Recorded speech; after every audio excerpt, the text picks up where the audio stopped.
Hello les amis, j'espère que vous allez bien. Comme je vous l'avais promis, voici la recette que j'ai faite avec mes restes de pâte feuilletée et de frangipane. Si toi aussi tu as fait ta galette des rois et il te restait un peu de pâte feuilletée et de la frangipane, je te recommande absolument cette recette. Elle est vraiment ultra gourmande. C'est parti!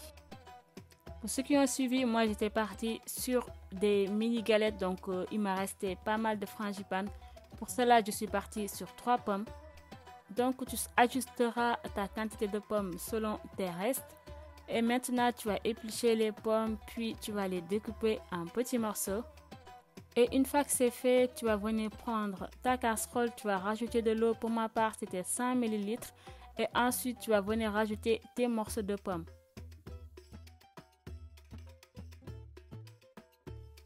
Tu rajoutes tes pommes et ensuite, tu vas venir mettre une cuillère à café de cannelle, que tu peux remplacer par du sucre vanillé ou sinon tu laisses la version nature.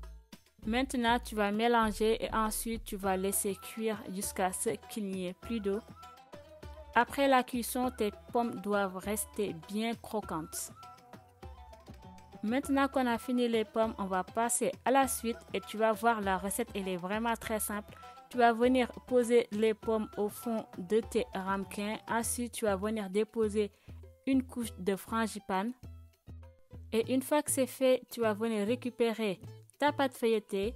Donc comme je l'ai expliqué, c'est une recette anti-gaspillage. Donc on va récupérer les restes de pâte feuilletée après la préparation de la galette des rois, que tu vas venir découper et ensuite tu vas venir les poser en petits morceaux sur ta frangipane.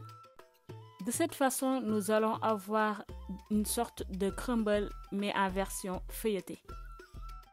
Et donc voilà, tu vas faire exactement la même chose avec tous les autres. Et une fois que c'est fait, tu n'as pas besoin de badigeonner de jaune d'œuf. Tu vas enfourner le tout au four préchauffé à 180 degrés pendant 25 minutes.